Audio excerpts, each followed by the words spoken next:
I'm standing in a glittering ballroom, surrounded by 50 of my wealthiest relatives, as my own father points at me, his voice booming. "You're no daughter of mine. You're dis—" The room goes silent. My heart's pounding, my face burning, but I just smile, raise my champagne glass, and walk out. Why? Because I knew something he didn't. 2 days later, his $15 million fortune, his CEO title, and his $500 million company were all gone, stolen by the one person he never saw coming. Want to know how I turned his betrayal into the ultimate revenge? Stick around. This one's a wild ride. If you've ever been betrayed, underestimated, or humiliated by someone who thought they held all the power, this story's for you. Hit that like button, smash subscribe, and let's dive into one of the most satisfying revenge stories you'll ever hear. Trust me, you won't want to miss how this unfolds. Let me take you back to the moment my world turned upside down. My name's Alina, and I grew up in a family that most people only see in movies. The kind with private jets, sprawling estates, and a real estate empire worth $500 million. My father, Richard Voss, was the king of it all, CEO of Voss Properties. A man who could make or break fortunes with a single phone call. He wasn't just rich, he was powerful. The kind of powerful that made people lower their eyes when he walked into a room. But me, I was the odd one out. I didn't care about skyscrapers or stock portfolios. I loved art. The way a brush could capture a fleeting moment. The way colors could scream emotions words couldn't touch. By 25, I was teaching art at a small community college, pouring my heart into helping kids discover their own creativity. It wasn't glamorous, but it was me. My father, though, he saw my passion as a betrayal. To him, I wasn't just a disappointment, I was a threat to the Voss legacy. See, in his world, you either built the empire or you were nothing. And I'd chosen nothing. Every year, my family hosted the Voss Gala black tie event, where the elite of the elite gathered to flaunt their wealth. Christo chandeliers, caviar canapes, string quartets, playing viva. It was less a party and more a stage for my father to flex his dominance. That year, I almost didn't go. I was tired of the fake smiles, the whispered judgments about my wasted potential. But my mother insisted. "It's family, Alina," she'd said, her voice tight. "You owe us this." So I slipped into a simple black dress, pinned up my hair, and walked into the lion's den. The ballroom was a sea of wealth. Men in tailored tuxedos, women dripping in diamonds. I felt like an imposter, clutching a glass of champagne, just to have something to do with my hands. My father was at the head of the room, commanding attention, as always. His silver hair gleaming under the lights, his smile sharp as a blade. My mother stood beside him, elegant, but cold, her eyes scanning the room like a queen assessing her court. Then it happened. Halfway through the night, my father raised his glass for a toast. The room fell silent. I was standing near the back, trying to blend into the wallpaper, when his gaze locked onto me. My stomach twisted. "Ladies and gentlemen," he began, his voice smooth but laced with venom. "Tonight, I want to address the future of Voss Properties." I froze. Something about the way he said it made my skin prickle. "My daughter, Elena," he continued, pointing at me, "has chosen a different path. One that does not align with the values of this family or the empire we've built." The room turned to stare. 50 pairs of eyes, judging, dissecting. My cheeks burned. My heart slammed against my ribs. "Therefore," he said, his voice rising, "I am announcing tonight that Alina Voss is no longer a part of this family's legacy. She is disinherited, completely." A gasp rippled through the crowd. My mother's lips curled into a faint, satisfied smirk. My uncle, my cousins, my father's business partners, they all just stood there, watching me like I was some kind of exhibit. I wanted to scream. To throw my glass at him. To tell him he was wrong, that I wasn't worthless, that my life had meaning. But the words wouldn't come. My throat felt like it was closing. My hands trembled so hard, I nearly dropped my champagne. And then I remembered something my grandmother used to say. "Never let them see you break, Alina. Smile. And make them wonder." So I did. I forced a smile, calm, almost serene. I raised my glass, locking eyes with my father. His smirk faltered for a split second. Then I turned and walked out, my heels clicking against the marble floor, the weight of every stare burning into my back. That night wasn't the first time my father had tried to crush me. Growing up, I'd heard it all. You're wasting your potential. Alina, why can't you be more like your cousins? Art is a hobby, not a life. Every dinner, every family gathering, he'd chip away at me. His disappointment like a blade. My mother was no better. She'd sit silently, letting him tear into me, her silence louder than any words. But I'd always had one ally. My grandmother. Beatrice Voss. She was the matriarch of the family, the one who'd built Voss Properties from a single rundown apartment complex into a global empire. She was fierce, brilliant, and the only one who ever saw me for me.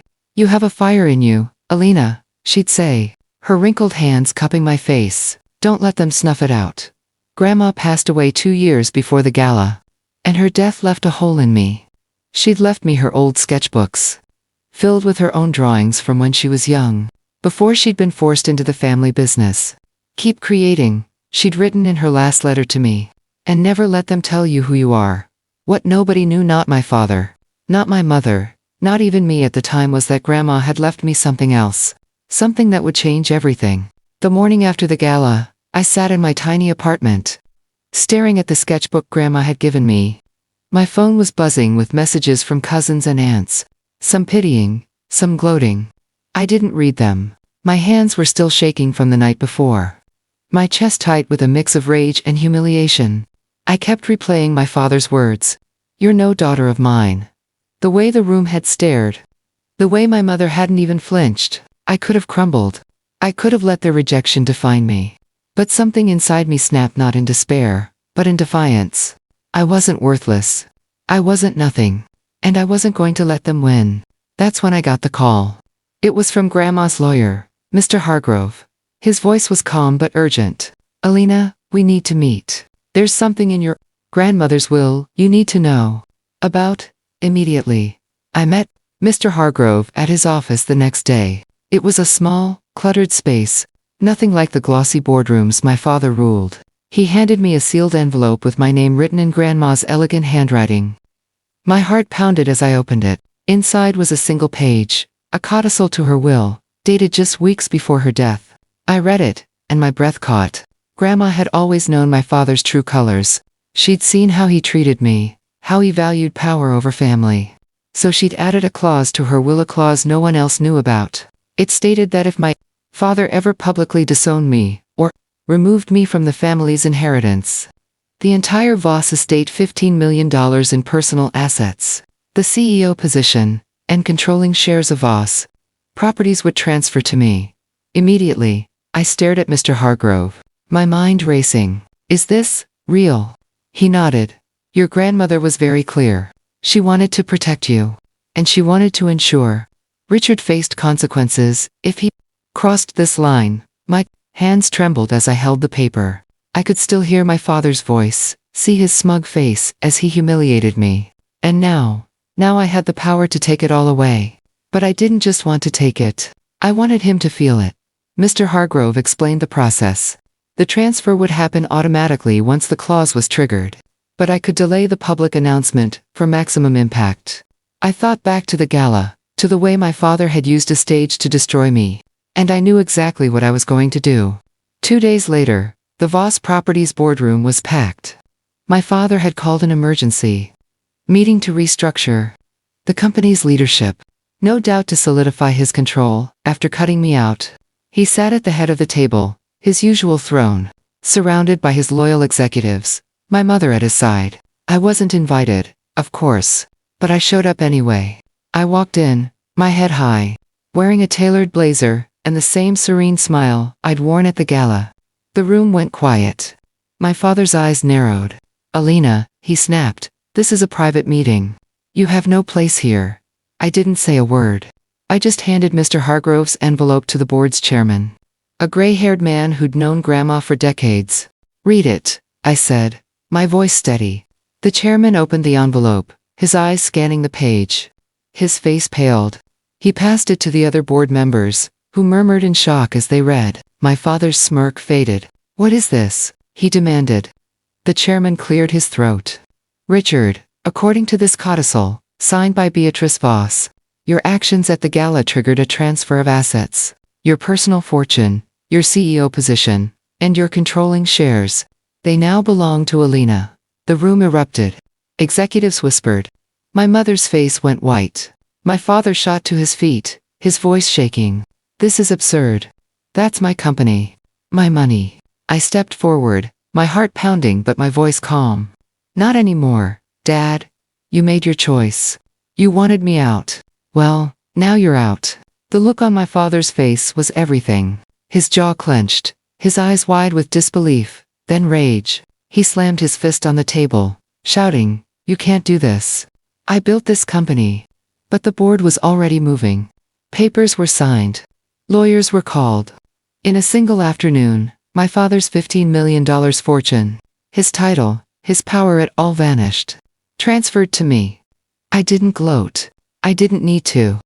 I just stood there, watching him unravel, watching my mother's composure crack, as she realized her world was collapsing too. Inside, I was soaring. The weight of years of belittlement, of being told I was nothing, lifted. Grandma's voice echoed in my mind. Never let them snuff out your fire. I'd won. Not just the money, not just the company, but my dignity. My worth. Looking back, this wasn't just about revenge. It was about justice. About proving that no one gets to decide your value but you. My grandmother knew that, and she gave me the tools to fight back. Sometimes, the people who underestimate you are the ones who lose everything. What do you think? Was this karma at its finest, or something more? If this story made you cheer for that epic takedown, smash that like button, and let us know in the comments. What's the most satisfying revenge you've ever seen or heard about? Don't forget to subscribe and hit the bell so you never miss a story like this. Until next time, keep fighting for your worth. See you in the next one.